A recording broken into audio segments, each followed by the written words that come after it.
Hey everyone, good evening. Happy Wednesday, and welcome to our fifth Winter Speaker Series for 2023, hosted by the Nepean Sailing Club. I'm Jeff Smith. I'm a member here at the club. How y'all doing tonight? We got a good little crowd in the room here, and I don't know what the numbers are like online, but welcome everybody online, and thanks for joining us. Our Winter Speaker Series, for your information, began 18 years ago. We've been using it to get through these long, cold, dark winters and the occasional global pandemic. It's been handy during those as well. The money that we do raise when we pass around the jugs here and offer donations to be made online through Eventbrite, they all go towards our legacy fund, and they support our youth sailing and notably our Able Sail program here at Nepean Sailing Club. That is one, I believe, of the leading able sail programs in the world that we're very, very proud of. In past years, maybe 18 years ago, we would ask for a toonie for those who are enjoying and benefiting from our presentations. But, with the inflation happening these days, I know that the rule of thumb is maybe the price of a beer if you feel like it, but we'd be happy with any donations, and we're going to get the jug going around the room. And again, I just remind the folks online that if you can donate on Eventbrite, there's an opportunity online to do so as well. I will, and speaking of YouTube, as you know, we can ask questions in the room on the mic. They're here, and online, we'll be monitoring the online on YouTube, and I guess also probably on our Facebook or everything. We'll get your question, and we'll put it to our speaker, Michael, tonight. Getting to our speaker tonight, Michael Hewett is with the Skippers Plan insurance outfit, and I think we're all familiar with, many of us are familiar with Skippers Plan. We have that in our wallets or on our boat somewhere. And Michael comes to us from Oshawa. He's in town for the boating show that's happening this weekend. That sounds like it's coming back a little bit to kind of the post-pandemic reality. So Michael will have a booth at the boat show this weekend. He's been in this business for quite a while. Aviva, who is the main insurance company, the underwriter, Michael was with them for about 10 years. He's also a boater himself. He's a cottager. And he did at one time spend some time in the Navy, even back in the early 90s. And if he wants to talk about that, he can. But he does bring a great knowledge of insurance, and that's why at Skippers Plan, through his background, he's the guy to talk to. And I think this presentation is one that he's done a few times, and hopefully I think you'll find it interesting. If folks Mike said, if you want to ask a question that's kind of burning, go for it. And we'll get it in, but otherwise he'll take questions kind of at a pause or at the end. But if you do have a burning question, let her fly. With that, I think we'll pass around the bucket in the room and the virtual bucket, if it exists online. And I'll invite Michael Hewett to come up. And welcome, Michael.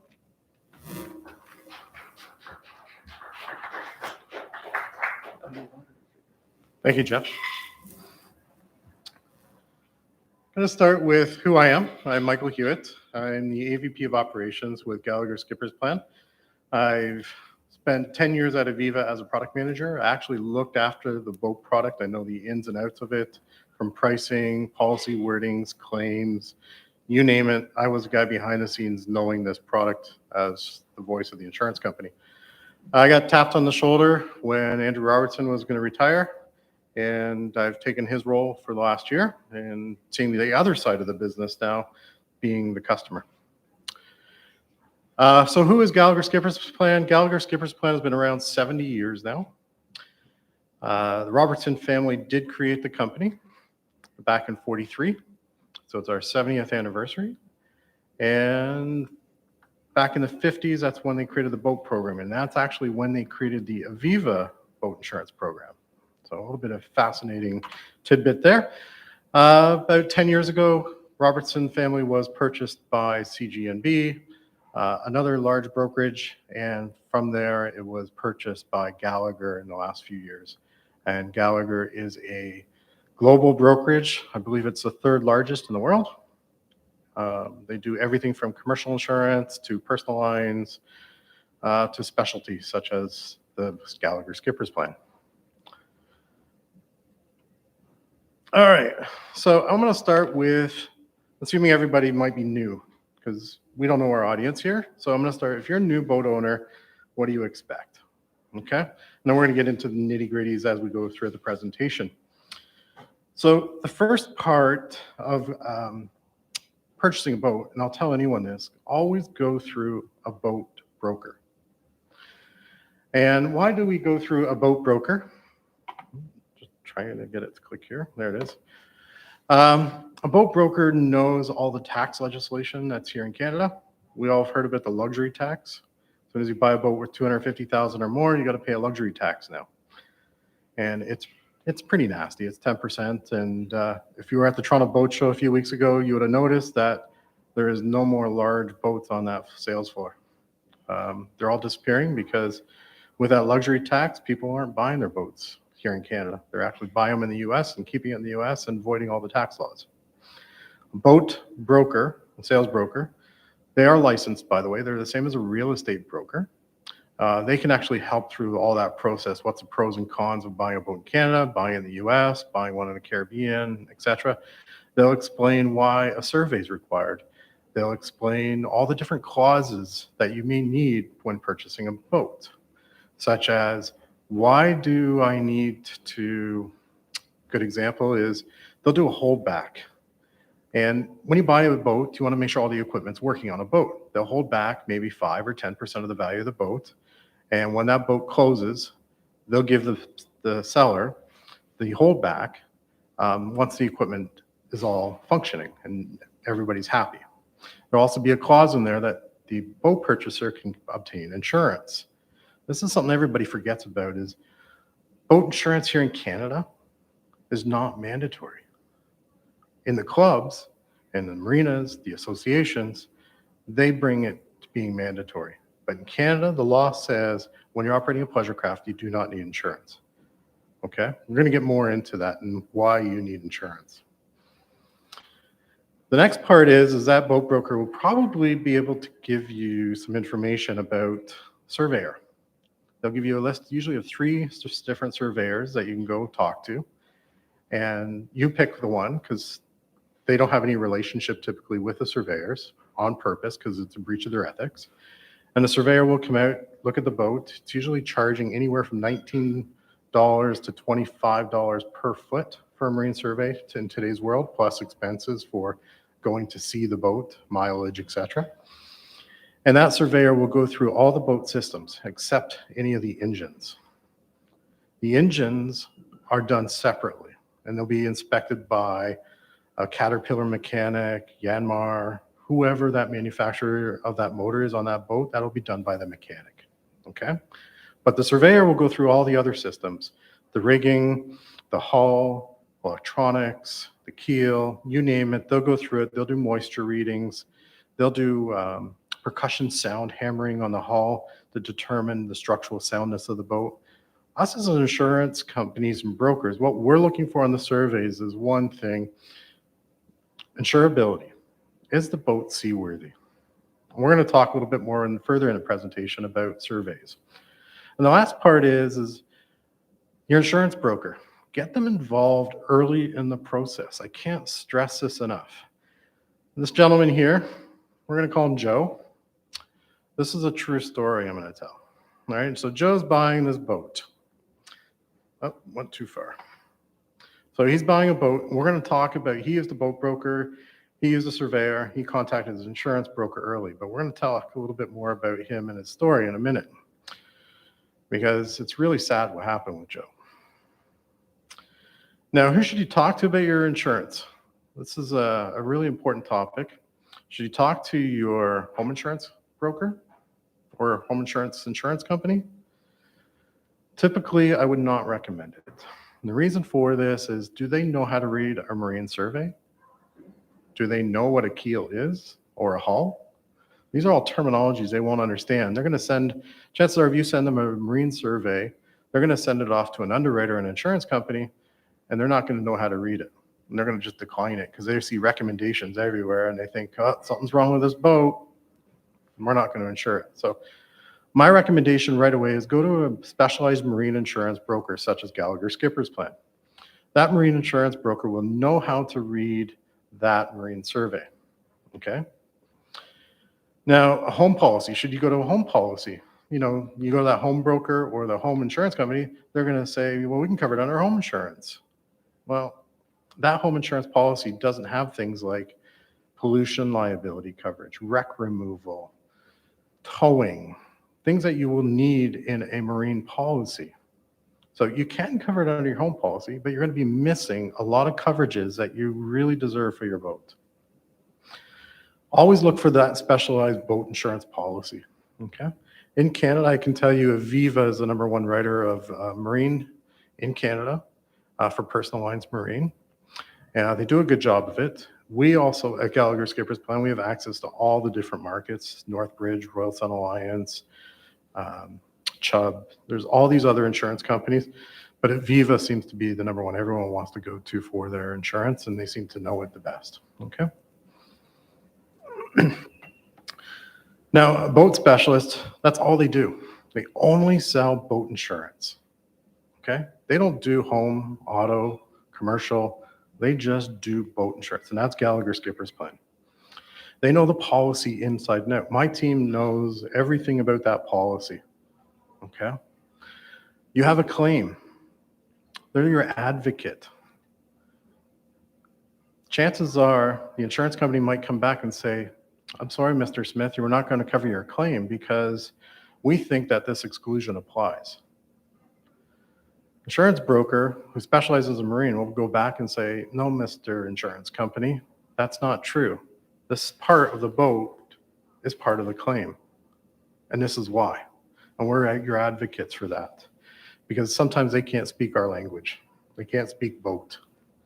Okay? And again, we know how to read those marine surveys. We know what to look for on the photos. I've seen marine surveys come in where other companies have tried to read it and interpret them. They can't. They send it to us. Typically, we have no problem insuring it. Okay. Now, back to Joe with his boat. So, true story here. This happened this past summer. Okay, September. Joe was purchasing this boat. It was a very exciting time for him. All right. He did what was right. He found the insurance in his buying process. Okay. And this is why I say it. This is Joe's boat here. This is the actual picture of his Beneteau 331.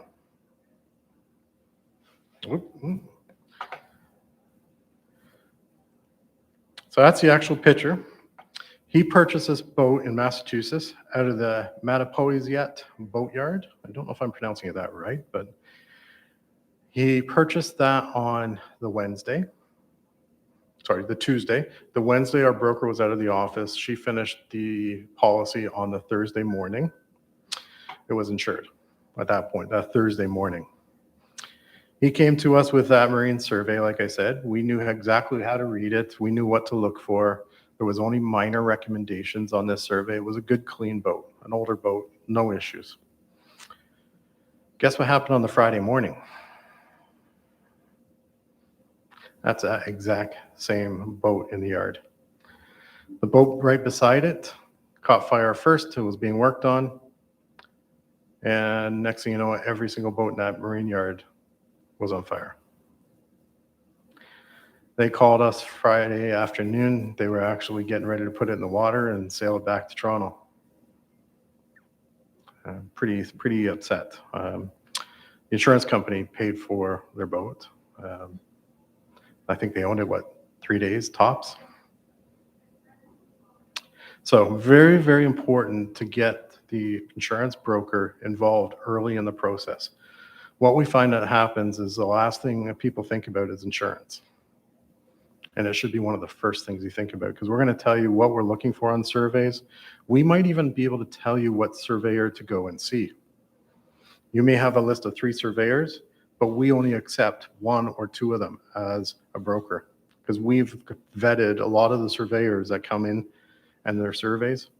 And some of them are good, some of them are okay, some of them are really, really poor. And we want to make sure you have the best experience possible, and we can tell you what surveyor to use. Okay? Now, with boat insurance, there's 5 basics. There's a basis of settlement.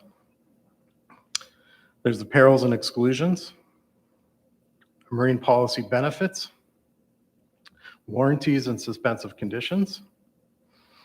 We're going to talk about the premiums and deductibles. Okay, so I'm just going to get into some of the basics and give you some of the highlights of these and a little bit of stories why some of these policies have these coverages. Okay, so first off, what is covered on a watercraft policy? One of the most important parts of a watercraft policy that it means a vessel is described on the declarations page of the policy to include its sails, machinery, gear, equipment, its tenders for the operation of the vessel, its life jackets, handheld navigation aids, television, stereos, anything permanently affixed to that boat. That is what you insure. Anything permanently affixed to the boat is insured. Okay? That forms the value of the boat. Okay? Extended coverages, this is the dinghy. This is the motor. This is the trailer. These are additional coverages that you insure with your boat at the same time you insure it. Okay? Oh, something's happened here with this slide.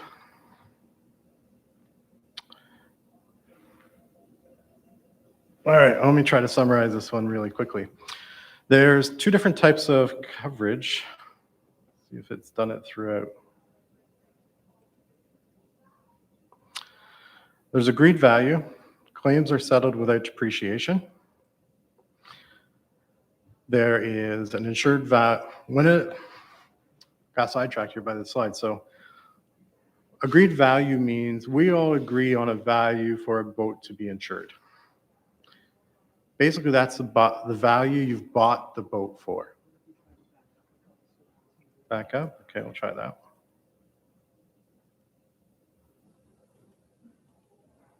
It was working earlier. No.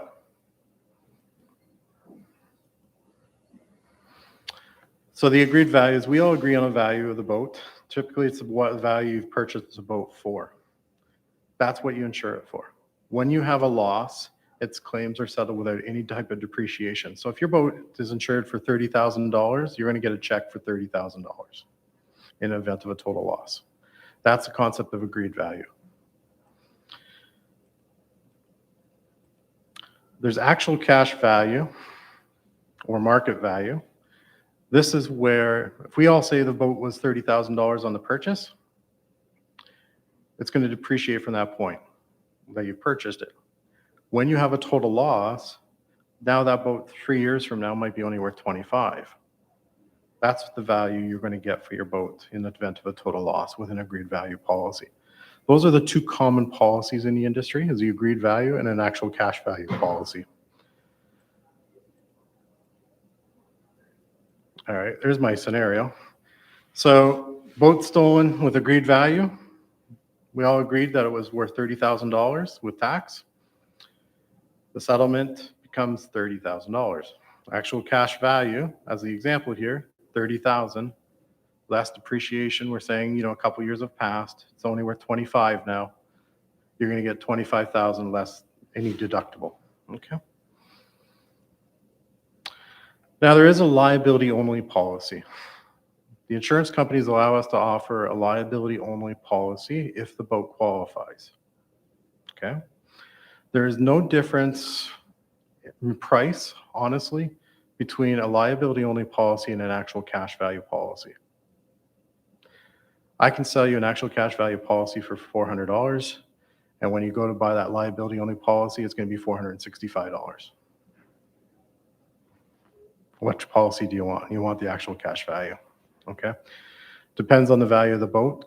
All insurance premiums are based on the value of the boat and the length of the boat, and that's how the insurance company determines the insurance premium of the boat. Now, under Canadian maritime law, when you go to purchase insurance, this is what you need for coverage. It's a $2 million liability policy. And the reason for that is if you do get sued, the most you can ever get sued for a pleasure craft is $1 million for a third-party personal injury on a pleasure craft policy. Everybody's heard about Kevin O'Leary and his claim and what happened and everything. You know, there was unfortunately some fatalities. They did sue him for $1 million. They tried to sue him for more than that, but Canadian law says you cannot sue for more than $1 million, and that $1 million is now split amongst the people that were injured. Okay? That law has been around more than 100 years, has been tried and tested, and has never been broken under that Marine Liability Act law. Okay? Third-party property damage, the most you can sue someone for third-party property damage is $500,000. And this even applies in the commercial world. Okay? There is a story of a contractor and a fisherman out in Atlantic Canada. They cut a fiber optic cable. He was getting so frustrated with always snagging his nets and everything on this fiber optic cable. He got so mad one day, he actually went and cut the fiber optic cable, and it was worth millions of dollars to fix. The most they sued for was $500,000. Okay, that's the most they can get out of the insurance company or the customer.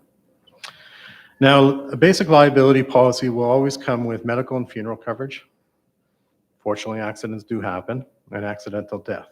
Okay, just like a car insurance policy, these all come built into a car insurance policy. These come into a boat policy as well. Not the same type of limits and everything, but there's coverage there.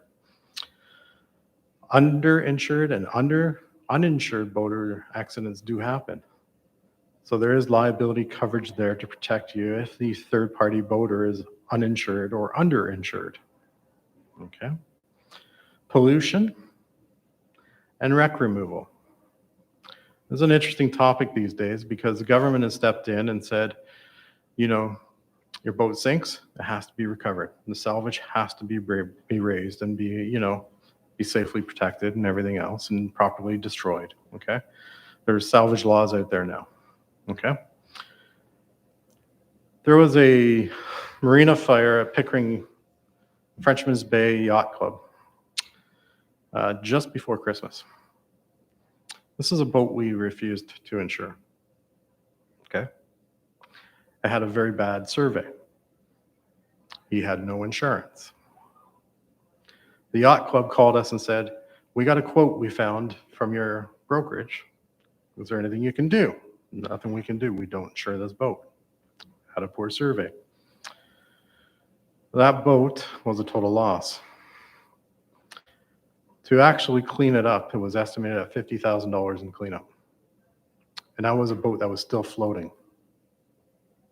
Had it sunk, it would cost a lot more. Okay? These accidents do happen. Okay? Now, what are you looking for in a marine boat policy? What happened to that boat? It was an electrical fire. It was actually, once the ice freed up, they actually were able to bring it ashore as quick as possible. So I can tell you it's still sitting ashore in the yard. Marine policy benefits. This is something you really want to look for on any marine policy. You buy a brand new boat, you want to make sure that if your broker or your insurance company is closed on the weekend, for an example, and you, for some reason, take delivery that weekend, you can actually have coverage that you can actually pick up that boat, call your broker on Monday and say, I just bought a new boat. We're saying, great, you have 15 days of extended coverage. Now we need all the information before we can, do a proper policy for you. So you have 15 days to notify your insurance company if you've already got a policy and it's got newly acquired boat coverage. Okay. Personal effects. We all keep stuff on our boats. You want to make sure a policy comes with coverage for personal effects. Additional claims expense. A lot of people will call this emergency towing. Lake Ontario, I can tell you that there's lots of towing companies out there now. Boats do break down on the lake, and we see them all the time. Sea Tow is one of them. They'll come out. The Coast Guard very rarely comes out now to tow people, unless it's an emergency. They'll say, call Sea Tow, or we'll get in touch with Sea Tow, and they'll come out and tow you. They only want to be there for the emergencies, right? So Sea Tow will tow your boat. They'll give you a nice bill for a couple $100. submit it to your insurance company, and hopefully you have coverage. With our policies that we sell, all come with emergency towing up to $5,000 of coverage. Okay. With that emergency towing expense, there's fuel delivery, there's emergency labor, accommodation. So you go on a trip away from your home, your boat breaks down. There's coverage on a policy for you to get a hotel or a rental car while your boat's being quickly repaired. Okay. One thing that's a lot of boat brokers are talking about right now is Vernum coverage. I call my friend, my raccoon friend, Vernon, so I can remember vermin. So raccoon gets on your boat. What do? They move in.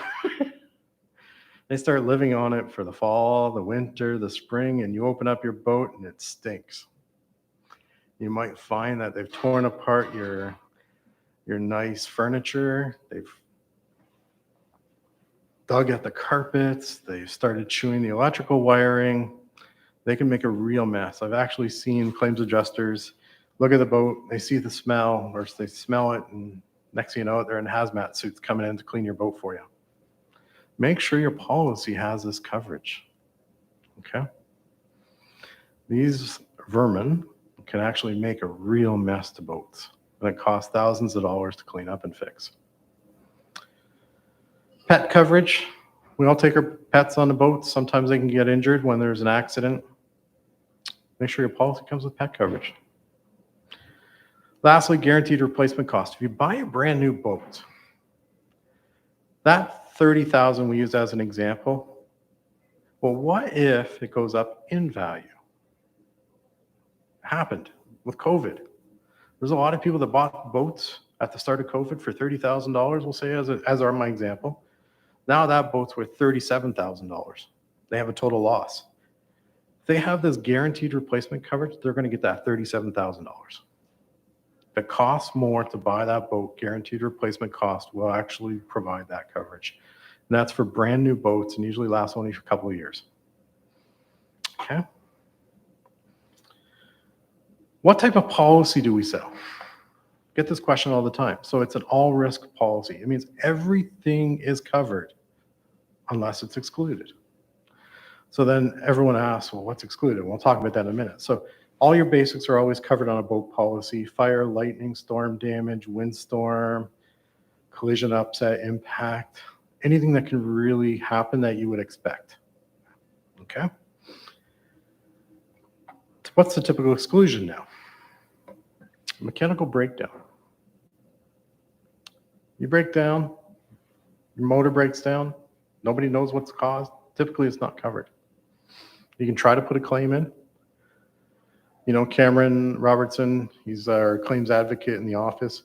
He'll tell everyone, put in a claim and see what the insurance company does. It's up to them. But we'll tell you, chances are mechanical breakdown is not covered. Okay?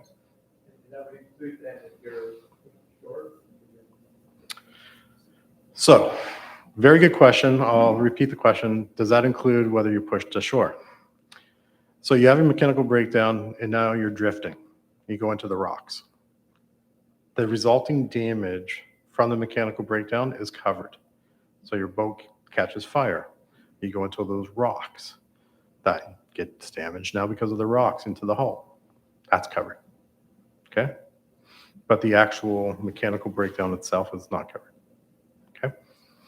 Fire as a result of the mechanical damage covered? Again, that's going to depend exactly on the investigation and everything else, but in most cases, I would say yes. That's I'm getting at. That's consequential damage. Consequential is, again, it comes down to the claims adjudication process and what they find. I've seen fires that have been caused by, you know, the engine overheating, as an example, you know, and there was a fire. They can't tell that the engine was overheated or, you know, and the fire happens. You know, it's up to the insurance company to find that and deny it. Okay? So typically it is covered, typically. But they'll find that through the entire process. Wear and tear. We have to look after our boats. Unfortunately, there's a lot of people out there that don't look after the boats. If it's a wear and tear item, it's not covered. Gradual deterioration. Canvas is the best example. Most policies will give replacement costs for 5 years on a brand new boat for the canvas. However, it starts to depreciate. Then as soon as it starts depreciating, that's considered, gradual deterioration, because sometimes those canvas will have a lifespan themselves. Just like standing rigging and everything else, sails, they all have a lifespan. Okay. Freezing damage, hot topic these days with the insurance company. They're looking at being very strict on freezing now. Our weather patterns are definitely changing. We definitely have to start looking after our boats more with freezing. Some people are keeping the boats in the water year round, putting bubblers in, but what happens when the bubblers fail? Well, it's freezing, it's not covered. They'll still allow you to keep the boat year round in the water with a bubbler system and everything else. We have special endorsements that we can add to a policy. But again, it's up to you to maintain those bubblers, visit the boat, have a backup plan, have backup power sources for the bubbler system to keep the boat in the water. But if it does freeze, there's no coverage. Okay. Mysterious disappearance of equipment. Happens all the time. Put something in the clubhouse storage shed, disappears. Unless it's an actual break into the shed, it's not covered. Okay. Next topic is warranties. This is probably one of the most misunderstood pieces of a boat policy. It's unique to a boat policy. You don't see it on a home policy. You don't see it in an auto policy. These are conditions, and they're very strict conditions. A warranty is probably the strictest condition you could put on someone's policy. Okay? A warranty means you have to do something. Okay? On a boat policy, it means there's something for you to do. It has to be strictly complied with. If you don't, there's no coverage.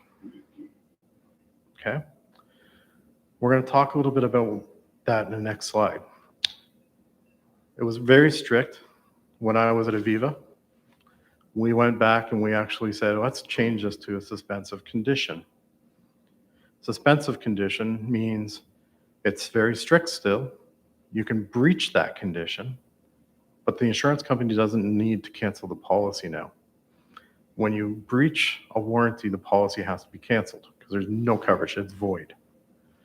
With a suspensive condition, it means you do have coverage when the policy comes out of the breach. Okay?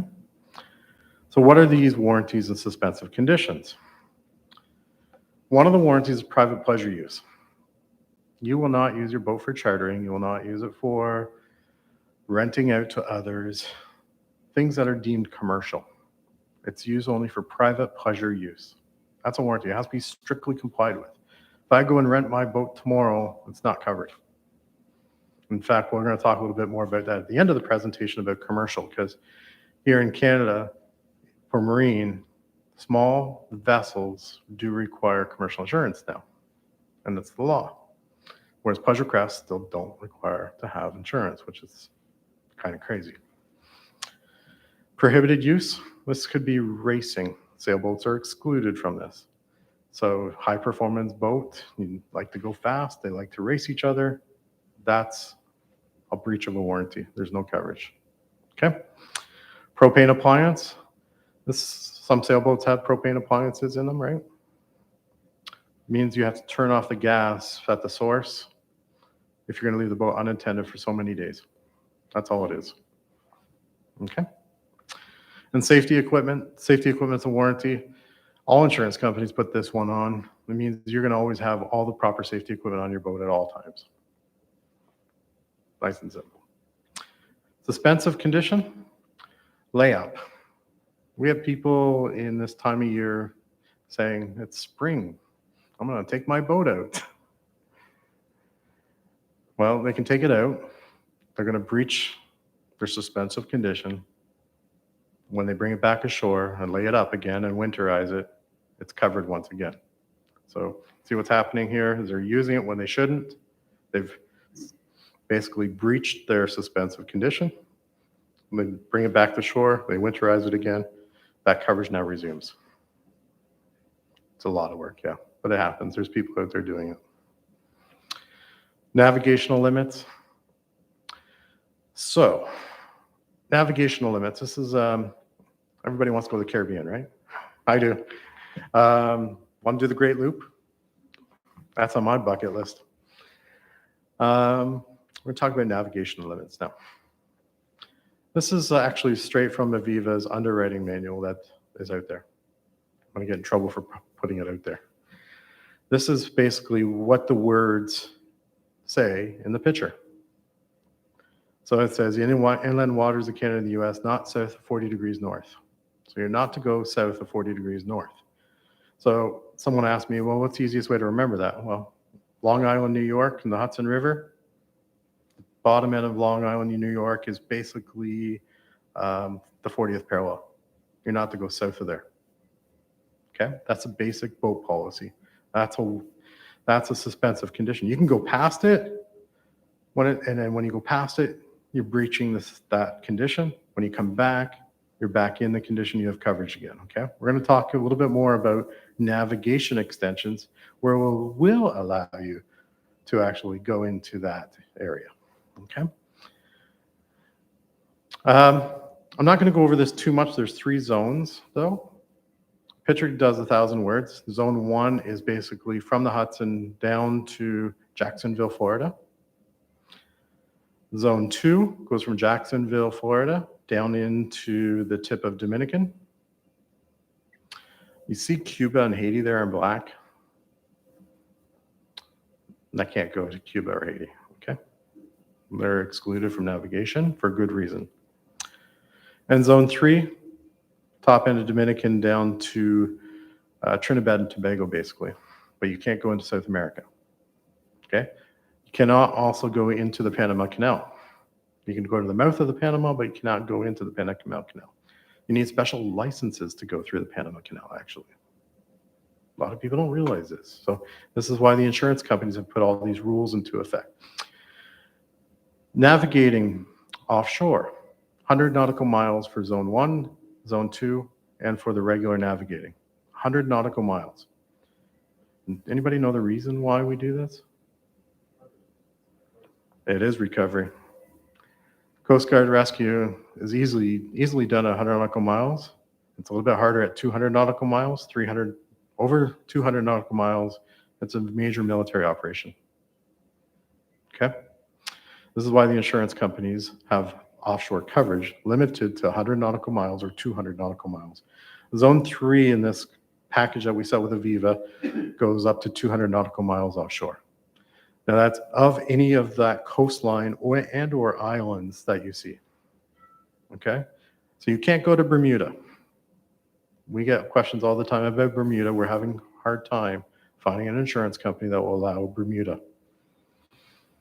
And I know there's a lot of people, if you actually do a lot of research on going down south into the Caribbean, a lot of people like going from, we'll say Annapolis, La Crosse, to Bermuda, and then immediately south from Bermuda. And I've been told it's a lot safer of a route. This is why Aviva put in the suspensive condition, because as soon as you go past that 200 nautical miles, you're on your own for insurance. You're better off, honestly. You can get coverage out there. There is coverage out there. I can tell you that. I did a policy for a gentleman last year, was $30,000 to do Bermuda. He actually said, I'm not going to buy it. I'd rather spend that money on life-saving gear. Smart. So once you go out to the Bermuda Island, basically you have no insurance coverage. You go down south. As soon as you come back into the 200 nautical miles in the Caribbean, you have insurance coverage once again. That's why Aviva did the suspensive condition. Making sense now?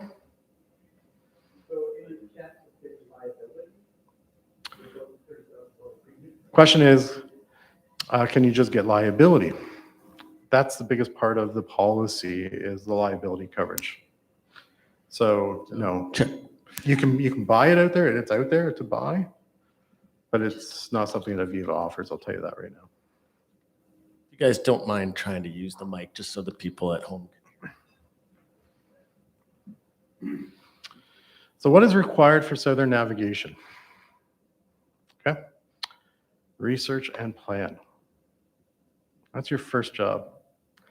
You can't research and plan this enough. Your plans will change. Have no timeline. The weather is going to change. All right, this is the most important part if you're thinking about southern navigation. We're going to ask you for a named windstorm plan or hurricane plan. What are you going to do if there is a storm between the months of April to November? Okay, what are you going to do? You're going to try to race the hurricane? You're going to try to go to a hurricane hole? What are you going to do? There's a lot of things you can do. We're going to talk about that. We're going to ask for a questionnaire. That questionnaire is going to detail your hurricane plan. It's going to ask some really simple questions, but what we're doing is making sure you do have a plan. And in there, there's a warranty on a navigation extension that you will activate your hurricane plan within 72 hours of a named windstorm happening. So if you're at sea and you've told everyone, I'm going to come back and put it on the hard, and I'm going to lash it to the hard with concrete and everything else, and the marina is going to do it, you have 72 hours before that hurricane gets to you to do it. It has to be done 72 hours prior. So it's really, really important to have a solid hurricane plan. In Canada, we're very fortunate that the insurance company that we deal with is not clamping down on this. In the US, they are right now. We all have heard what's happened in Fort Myers, and last year, it's pretty devastating. The mess is still there. They're still cleaning it up. Can't get a marine surveyor in Florida right now because they're all still working on the claims. Shediac, New Brunswick, this is a yacht club, and just gone through a major renovation with new slips, new breakwater, everything. Government put a lot of money into it. Hurricane Dorian was so powerful still at that point when it hit New Brunswick. It wiped out this whole project that they did.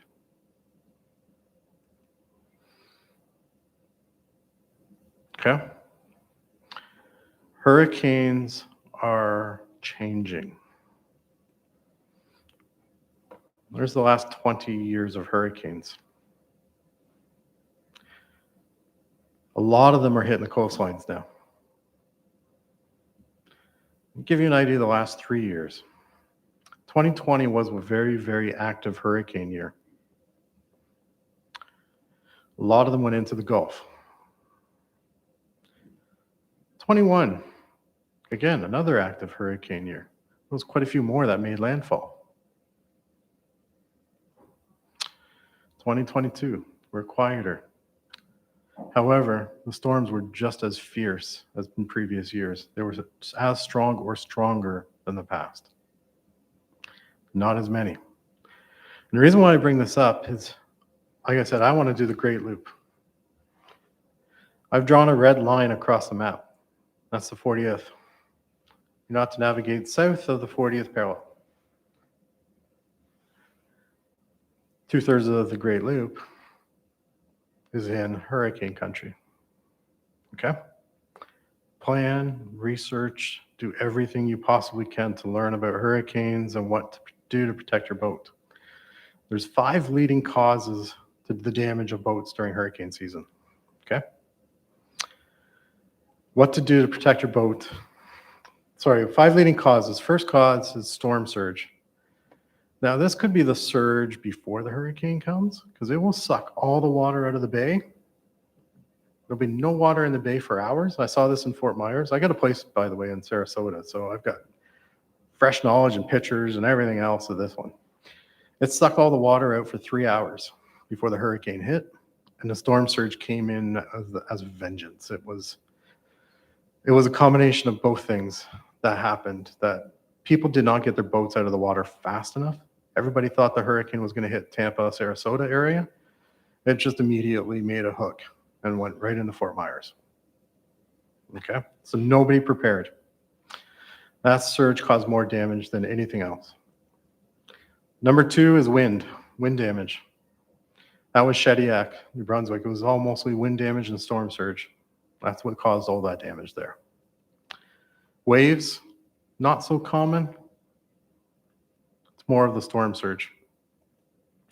Rainfall, yeah, there's a lot of rain, but boats are made for the water. Not a big deal, but rainfall can cause some pretty nasty damage on a boat. It can cause it to sink, of course, if your bilge fails. And lastly, you don't hear it too often, tornadoes. All these hurricanes spur up some tornadoes and throws the boats around. And a kilometer inshore, there's your boat sitting on the highway. Happened in Fort Myers. Got lots of pictures of that. Where you wouldn't expect a boat, it was there.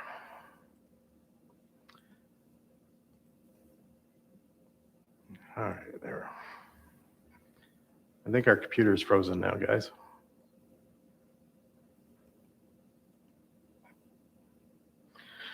All right, so I said plan. We're gonna ask how you're gonna protect your boat from a hurricane. Number one way is securing it ashore or hauling it out.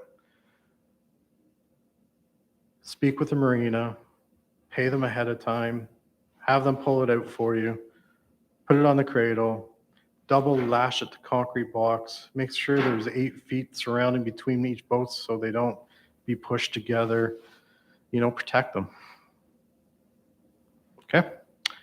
In the water at the dock, quite common to leave a boat in the water. The problem with this is you have to have the pilings high enough to manage the storm surge.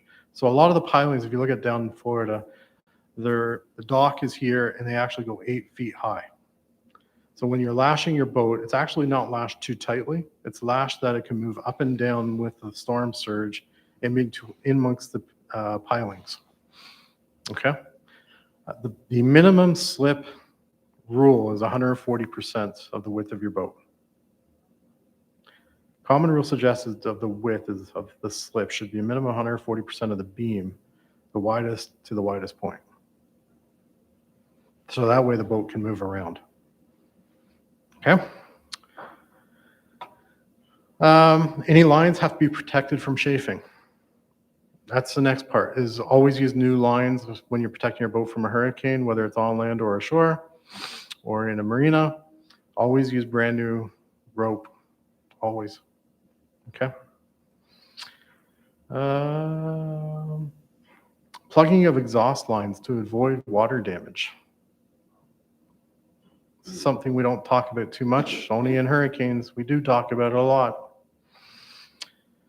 Deductible. We'll get to that in a moment.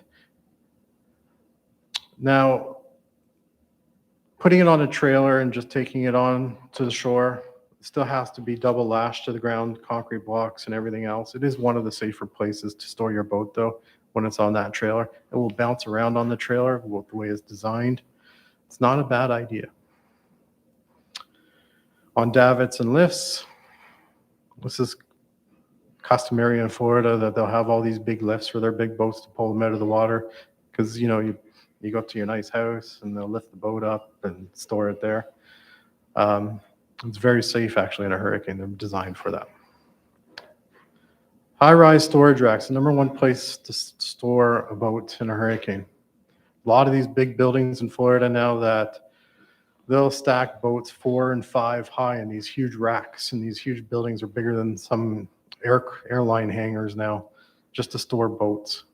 And the big ones, they'll put the smaller ones on the racks and they'll bring in the big ones all along the edges of the rack system, and it'll protect the boats. Pretty awesome to see. We do have a brochure that we can provide. It's a severe weather preparedness, a boater's guide. It's a very, very informative guide. It talks about some of the things I've just mentioned. How to properly protect your boat. Boat USA as well puts out a very, very good publication on how to protect a boat. And this is all part of your plan and research, because the insurance wants to know you have a plan if you're going to go south. More and more people are going south, by the way. Since COVID has happened, we've seen it double in volume to us. The amount of people are going south now. Okay? And this is why I bring it up in this meeting tonight.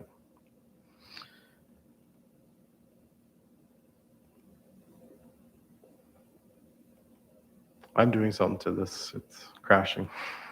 I'm sorry, guys. There's my impact. High deductible. You take your boat down south of the 40th, and there's a named windstorm. Your deductible changes. It forces you to protect your boat. It's sharing the risk. So the minimum deductible the insurance company is going to offer right now for going down south is 10% of the value of the boat. So if your boat's worth $100,000, you're going to have a $10,000 deductible. Okay? So it also mitigates any small losses that could occur as well. Okay? Any questions on the deductible? It's a big piece, and a lot of people are shocked when they hear how much I'm going to have to pay a deductible in the event of a loss. I thought insurance was to be there for me. But in the event of a hurricane, its damages can be pretty bad, especially if you don't activate your hurricane plan. Now, next topic I want to talk about is older vessels. There's a lot of older vessels out there being purchased. Nothing wrong with them. I prefer a lot of the older boats built in the 70s and 80s are actually better built than a lot of the newer boats, which now have a lot of plastics in them. If you happen to get to one of the boat shows and you see some of the new Beneteaus, the entire cabin inside is plastic now. Whereas in the past, it's wood and fiberglass, but now it's all plastics. So with older boats, what do we need? We need a marine survey in most cases. Okay? It needs to show your boat is seaworthy and insurable. Those are the two key words we're going to be looking for on a marine survey. Okay? When do you need it? When a boat is 30 feet in length or greater than 20 years of age, and over 30,000 in value. That's when a marine survey is required. Or if it's a brand new boat, you've started insuring it from day one, and you want to keep agreed value coverage, we're going to be asking for a marine survey at 15 years, and you can actually keep agreed value coverage on your boat for a pretty long time, as long as that marine survey keeps coming back nice and clean, meaning you're maintaining your boat. Collector boats will always require a survey. And anytime the insurance company can ask for a marine survey. So if you've had a claim and there's damage and you fixed it yourself, they can say, go get a marine survey. Okay? Well, what if my boat doesn't fit into this criteria? Photos are an alternative. So as long as a boat is greater than 15 years of age, less than 30 feet, and less than 30,000 in value, all we're going to ask for is photos. And we're going to ask for as many pictures as you possibly can. Each side of the boat, the stern, the interior, engine compartments, electronics, your mast, your standing rigging, all these pictures. The more the better, because you're proving to us that the boat exists, it's in great shape, and the insurance company is always asking for this type of stuff. So that's what we'll do with an older boat, less than $30,000, less than 30 feet in value. Okay. Older vessels, what does a marine survey look like and what does it include? Like I said, it costs typically $19 to $25 per foot for a survey, plus the expenses of the marine surveyor to get to you. That survey will include things like construction of the vessel, what type of engine you have, the serial numbers, everything imaginable. They'll have many, many pictures. That surveyor has to be NAMS or SAMS certified or ABYC certified, meaning they go and get accreditation. They've done all the tests. They've done all the learning modules. They know everything about a boat. The most important part about finding a surveyor, and I'll add to this, is you want to make sure it's their full-time job. That's all they do. And they have insurance for this. That they have errors and omissions. They do make mistakes. If they make a mistake on your boat while surveying it, you want to know that you'll have insurance coverage, maybe by the surveyor, because he's made the mistake. Okay? That's what you want to look for in a surveyor. Always come to us and ask, can I use this surveyor? We have a list. We have good surveyors and bad surveyors. Trust me, You want a good surveyor. One person told me, I hate my surveyor. And I said, well, why do you hate your surveyor? He found stuff wrong with my boat. Well, he's actually your friend. He found stuff wrong with your boat that you didn't think of. A good surveyor will always find something wrong with your boat. Always. I can't stress that enough. They're going to find places where the moisture is too high. They're going to find safety equipment that's not on the boat. They're going to find things that you didn't even think of. Electrical. Someone might have put household wiring into your boat where it doesn't belong. There's special wiring that has to go into a boat. So a surveyor is your friend when they find stuff wrong. Please don't get mad at them. Okay?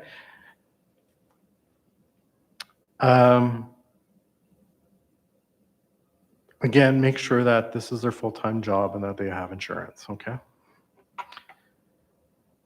You own the survey. The insurance company doesn't own the survey. You own it. It's valid for 2 years for buying a brand new insurance policy. That's majority of insurance companies. When you when you buy a boat and you get a survey, they want a survey done within the last 2 years. When you're renewing your policy, a survey is good for 5 years. So your policy renews this year. We're not going to ask for a survey again in 5 years. We're going to start asking on just coming up to the 5th year, we're going to say, look, you need a new survey. You have a year to go get it. You're going to get a reminder. If you haven't done it the next year, you're going to get a reminder 60 days before the renewal. If you still haven't done it, then the insurance company is going to say, no, we don't want that risk anymore, and they're going to cancel it. Okay? So you get 3 warnings now. That's the Aviva rule that they put into us. The 5-year mark, we give you, hey, go get a survey. You have a year to do it. On the next renewal, if you still haven't done it, you have to get this before the next renewal or it's canceled. Okay? Next topic I want to talk about is something that's come up in the last 2 or 3 years, more so since Transport Canada's published a bulletin about commercial. Now, what do you need to know? Question. Sorry, I have a question from somebody online who's just confused. If a boat is 30 feet or more, a survey is required? If it's 30 feet or more, it's definitely required, even if it was only worth 10,000. So it's a combination rule there. If it triggers one, you need that survey. Good question. Business or volunteer exposure. So this has come up, and Aviva's created a product. It's called incidental use. So what purpose are you using the boat? So if it's in the name of business or corporation for tax purposes, if it's used to entertain or transport clients, such as you're a real estate agent transporting a client to and from to see cottage properties or anything like that, you got a sailboat, you bring in your employees to appreciate them, this is something you want to talk about with your insurance broker. If you volunteer for certain activities, you may need this coverage. This is called incidental use. Now, why did they create it? Is the government about 7 years ago came out with small commercial vessel compulsory insurance. What this means is anything that fits in the category of commercial, which I'll be honest, they truly never defined, you need insurance now. So Aviva went and created this product to try to cover some of these gaps that might exist where it's not commercial. Okay. Now, in the last 3 years, like I said, Transport Canada has come out with some bulletins and some interesting advice.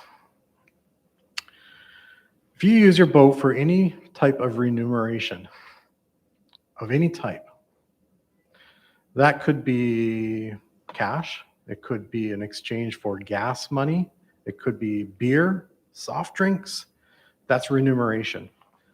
That could be deemed as a commercial boat now.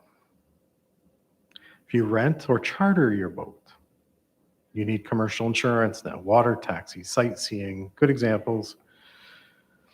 The regulations do not apply the small commercial vessel regulations for compulsory insurance do not apply to adventure tourism. They have to have a special policy. Sail trainees, if you want to take someone on your boat and mentor someone or call them crew, you do not need commercial insurance. Okay? A lot of confusion on this one. Okay, so you are allowed, and Aviva's policy will cover this. We've had this question go to them last week. They will allow mentoring, crew, and everything else. It's not commercial. Okay? International carriages, different laws apply for that. Guests traveling on a pleasure craft. No commercial insurance is required for any type of guest. Again, there has to be no remuneration. Department of Fisheries and Oceans Canada, traveling for inspections, search and rescue, and trips operated by a federal, provincial, territory government, self-insured by the company, title identification by the government. So I'm going to pause for a question. Michael, can you explain adventure tourism? Adventure tourism is the best way to explain this one is Niagara Falls, there's the jet boats, there's the ferries and all that. That's adventure tourism. If you go into the Niagara Falls Valley, there's a lot of boats operating in that area. That's all adventure tourism. Okay. River boats that do a lot of speed, that's adventure tourism. They bring in usually 30 people onto a boat and they just go fast on a river and try to navigate as fast as they can. That's adventure tourism. Parasailing, that's adventure tourism.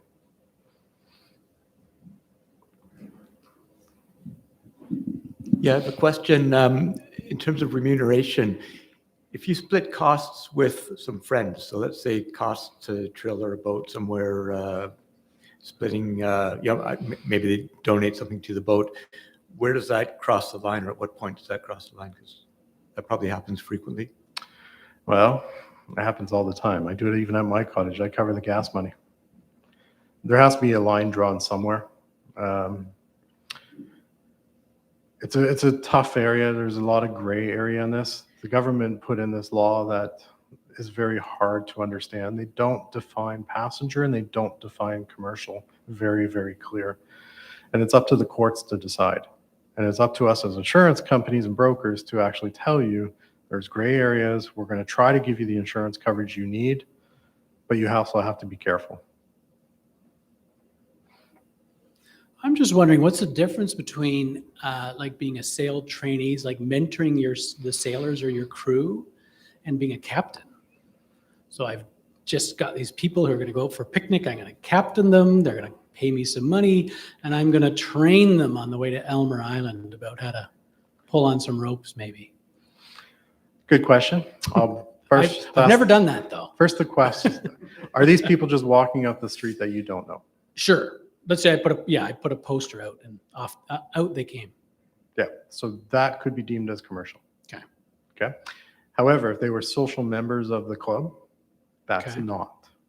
You're allowed to do that if they're members of your club and you're mentoring them to try to bring them in to purchase a sailboat, be a full-time member of the club. That's the type of things that this does not apply to. The government's recognized that sail trainees. Gotcha. If Okay. you're an instructor with Sail Canada, that's different. That's still commercial. Okay. Okay. Thanks. Very, very good questions. And this is a tough subject, and we get a lot of phone calls in our office these days, and this is why I want to bring this up. And this is basically our last topic. So the government did put out some information at the bottom of this page. There's a website. I can send it out to anybody that's interested. Transport Canada has put out some clarifying information about pleasure craft insurance and what is required when you're having passengers on your boat. And I'm using that word carefully, passengers, is when you have a passenger on a boat, there's minimum requirements that you have to have when you have passengers on your boat. So you still have to have the third party injury and third party property damage. Remember I was talking about this, that your policy should have $1 million third-party injury and $500,000 of personal injury. But now you bring on a passenger, and what they have not defined is that passenger. What is a passenger? So if you don't know that person and you bring them on through that advertisement, that could be a passenger. That's where the law now requires you to have $250,000 of liability coverage per passenger based on the capacity of the boat. And again, I stress, passenger has not been clearly defined. It's loosely defined. Okay, so Transport Canada's put out a bulletin on their website. And how does this apply to pleasure craft? And I copied it word for word. So I'm going to read this sentence here. If someone carries people on board their pleasure craft to make money, then those on board are considered passengers and regulations apply. Someone who takes money to carry people on board their pleasure craft at a charity event. Okay? We all do charity work. We all want to help the charities. Unfortunately, when we help them and it's an event like that, it's passenger. Okay? Regulations apply. In exchange for a charitable donation, that's a passenger. These regulations apply and you have to have commercial insurance. Prizes for a charity. Again, commercial insurance. Someone who requires people to pay a dock access fee or an entry fee before boarding, or a realtor, I mentioned that earlier, a realtor who's using the boat to show clients. These were all deemed as passengers by Transport Canada. So they put out this clarifying bulletin in late 2019. We only discovered it on the website in the last few weeks, actually. So they say 2019, but we only found it in the last few weeks. They put out a really nice chart here that if you want to go through it and review what is a passenger, what is not, where mandatory insurance applies and does not apply, they've tried to put out this chart, and it's helped, but there's still a lot of gray areas, okay? Only when there's lawsuits will we know the true definition of passengers, and it's settled in the courts, and the government goes and changes the regulations because, no, it was not meant for this. But we'll see where that goes, okay? So lots of gray area. Next question. So I have a question from Dawn at home. What about our Easter Seals charity? We were talking about this a little bit before the presentation. We were. Again, it comes down to remuneration. How do you know the people? Is it a charity work? Is there a charitable donation? Is there soft drinks? Remuneration can be even a soft drink. I'm going to give you a soft drink. Remuneration from whom to whom? From the person that's getting the ride on the vessel. That could be the person, and it could be a charity slip from Easter Seals or club's donation. We have to be careful on what the passenger is. So if you have guests, the people and everything else, that's fine. But if you don't know them and they're coming on board your vessel because we're doing a charity event, they're passengers. Okay. By the way, these laws all came to be because of a boat that actually sank with a group of children that were on the boat, and there was no insurance. So the law is in response to an accident that actually happened. Now, Gallagher, we do offer commercial insurance. I got to do a plug here for my friend Brent. He does everything from marinas to clubs. He actually works with Sail Canada on their program. You name it, he can do it. I only do the personal pleasure craft side. Brent is my colleague that does all the commercial, and he can help in any way that you may have questions as well, whether it's commercial or pleasure and how it can all work. Between us, we can always figure it out. Okay. Lastly, this was enough about commercial. It's, again, a hot topic in my world right now, and a lot of clubs are asking this question, so I wanted to make sure I included it. Last piece is, when you're shopping for boat insurance, don't shop for price. Okay? You can always get a cheap policy, but it may not be the policy you need or deserve. Watch for any extra fees.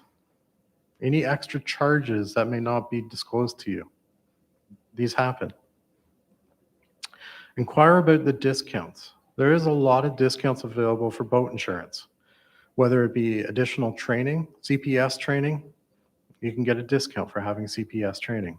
Sail Canada courses, you can get discounts as long as they're advanced courses with Sail Canada. There's claims-free discounts. Having a higher deductible, there's discounts. Normal deductibles on a boat policy is 1% of the value of the boat or $500, whichever is higher. Okay? So the minimum deductible on a boat insurance policy is going to be at $500 and it's going to go up from there. There is special deductibles on a policy, whether it be for fishing gear or special effects, because you might have a high policy deductible of $10,000, but now you have a loss for your personal effects, like maybe it was a fancy life jacket and a bunch of gear that you accidentally left on the dock and now it's stolen. There is special deductibles for that type of gear. Okay. And the longer you're with the insurance company, typically there is declining or disappearing deductibles. It's something that rewards the loyalty. Okay. And you can always get a simple quote by going to skippersplan.com/quote and get a quote from us at any point in time. Fill out the form, and within 24 hours, you'll have a quote in your inbox. If we do require a marine survey, we're going to tell you the requirements and everything else that go with it. Open for questions now.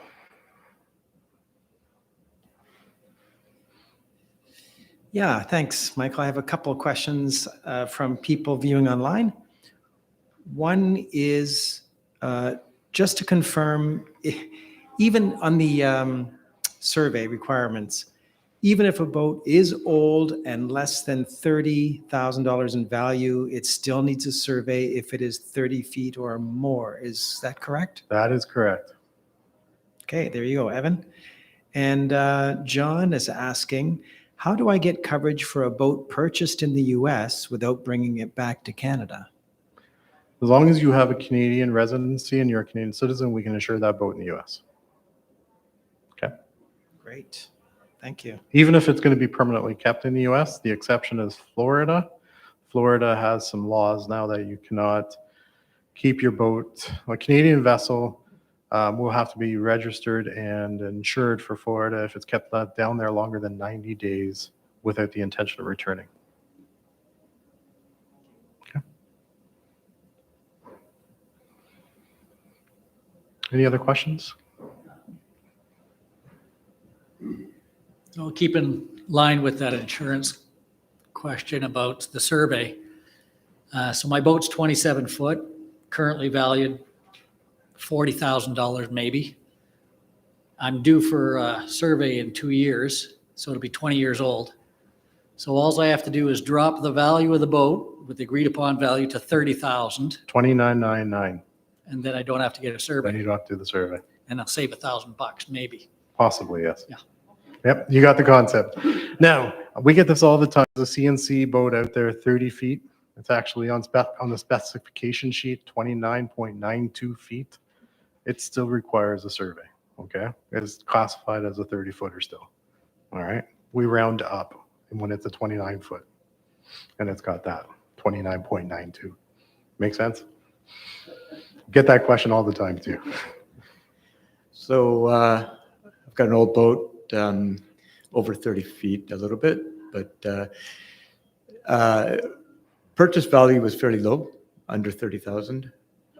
Subsequently, I've put on some electronics and furler and all sorts of gear, new sales and all that stuff. So now the value of like what I put into it is probably equal to what I paid for it.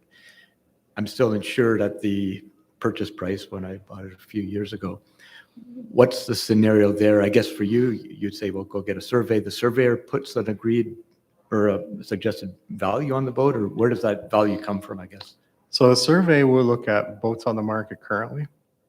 They'll look at what you put into your boat. They'll ask you, what do you think your boat's worth? You know, sometimes your boat could be unique and you know the boat, maybe the value better than anyone else.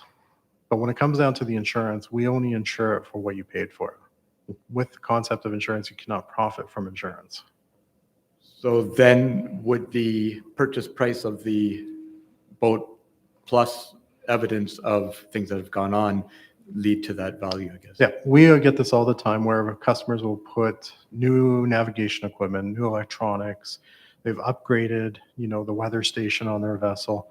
They put a new davit in, new tender.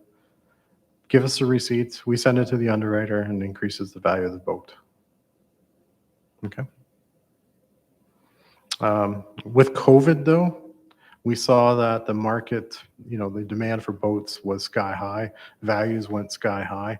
Everyone's asking us to increase values of their boat because they think my boat is worth more now because of COVID. Boat values are coming back down, by the way, right now. We're starting to see it. But you can, again, the concept of insurance is you only get what you paid for at the time of the loss. You don't profit from it. The only exception there is that guaranteed replacement cost, which I talked about, which is the brand new boat. That's coverage you actually have to purchase. Okay.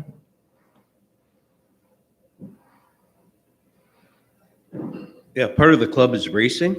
Is there a special rider that you need to have on your insurance in case of a collision or something while you're out on the water racing? Good question. Any sailboat, we all understand in the insurance world, brokers, insurance companies, sailboats race. There's nothing special there. You should look for in your policy to make sure that it does say, in the prohibited use, except sailboats. All right. So I can tell you in the Aviva policy, because I helped write that one, it says in the prohibited use, racing is a prohibited activity except sailboats.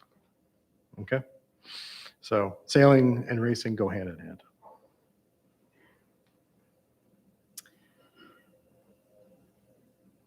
Somebody's asking what process is used to determine the cash value in case of a total loss? Very good question. I'm not a claims expert, but I can tell you from my past experience at Aviva, there is a quasi formula that's used to try to determine actual cash values. We know that based on the value of a boat, as soon as you receive it from, say, a dealer or a boat yard, your value is probably going to go down 10% first year. Second year is probably about 8%. Third year is probably about 7%. In subsequent years, it's going to do about 6% in value depreciating. And it's going to hit a point where it doesn't depreciate anymore. And you see that with a lot of the older boats now, they're $20,000, $30,000 around there. They're just not going down in value anymore because, they can be restored. So, to try to answer your question, it comes down to what other boats are on the market, that formula, which is not the greatest, but it does work. The biggest part is what other boats are on the market, what are the value of those boats on the market. It's that piece. There is a lot of publications out there as well that try to publish values of boats. There is Canadian Boat Value Guide as an example. However, they don't update their values fast enough to keep up with today's market. In the US, there's a lot of different other publications. Yacht World puts out a very good publication on values. So the insurance companies do look at all the different tools that they have available to them, but there is no one magic bullet to try to find the exact value of a boat at the time of loss for the actual cash value. So is it a negotiation process in that sense? It can be. It can be. So I'll tell anyone as a claims advocate, as the broker, you got all your receipts, you've updated your electronics, you've done all your maintenance. You can show the value of your boat that, because of COVID that's happened, I've insured it for $30,000. Other boats are selling for $30,000. I've maintained my boat so it could sell for $30,000. I want my $30,000 check. And it comes down to a negotiation of that nature. Okay, thank you. And Mike is asking, if we're shopping for a boat, should we contact insurance first? Now, you already talked about if you already have a policy, but what if somebody has none? Maybe you can comment on both scenarios. So it's a good question. touched on here. I would say yes, because most people, when they're shopping for a boat, you know the boat category that you're going to buy: sailboat, bow rider, yacht. You know the category of boat you're going to buy. From there, for an example, if I'm going to buy a sailboat, I know I want a 30-footer, and I know my pricing value is in this range. There's nothing wrong with contacting us and saying, I'm looking at buying a boat. This is what I think it might be. This is the value. And we can actually give you a pretty accurate assessment of what to expect for the insurance premiums. Because you don't want to be blindsided finding out that it's going to cost you a lot of money, especially if you're going to do southern navigation. You said that if one already has a policy with you, then we've got 15 days to notify you of a new purchase? For newly acquired boats, yes, 15 days, because our office is not open on the weekends, best example. That's why the policy provision is there, so you can call us during those business hours and still get it insured within the 15 days of acquiring that new boat. Thank you. Very good questions.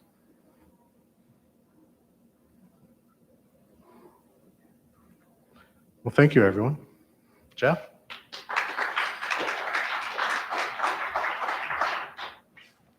Thank you, Michael. That was very interesting. And we had around up to 20 online and in the room, and we did have a lot of questions tonight. So I think you hit a point of interest for everybody. And thanks so much for joining us. And don't forget, if you're down at the boat show, to pop in and say hi to Mike. I'll just wrap it up. Thank you so much, Mike, by just saying that I did not mention that, as you know, we run, these events are run by volunteers, and we know that the technology required to do this is not always friendly, and it's not simple. So we do want to acknowledge the technical support from Sean Baton, Ron Evans, Mark Rand, Jason Zaire, Richard Kelland, and of course, Tony Wright, Stephen Kidd, Mark Edwards, and Park, who are doing a lot of the kind of foreground stuff as well to recruit the speakers. So thank you to everybody. And once again, we are next Wednesday, March 1st. We've got Renee Davies from the Ottawa Riverkeeper organization. So that'll be interesting. And we're going to be going right through to April on the talks. And Stephen just mentioned that we've got a goal of $2,000 to raise during the events. And tonight we got even closer to that, and we're up to now $720 so far. So I think we've got a good chance to hitting our goal. So thank you, everyone, for the donations. Michael brought some calendars that I think we're allowed to have for free. So yeah, grab one on the way out. Thanks, Michael. They're really cool. And I think that I've covered everything for this conclusion. And so, hey, it's been another good one. And thanks for joining us in person and online. See you next time.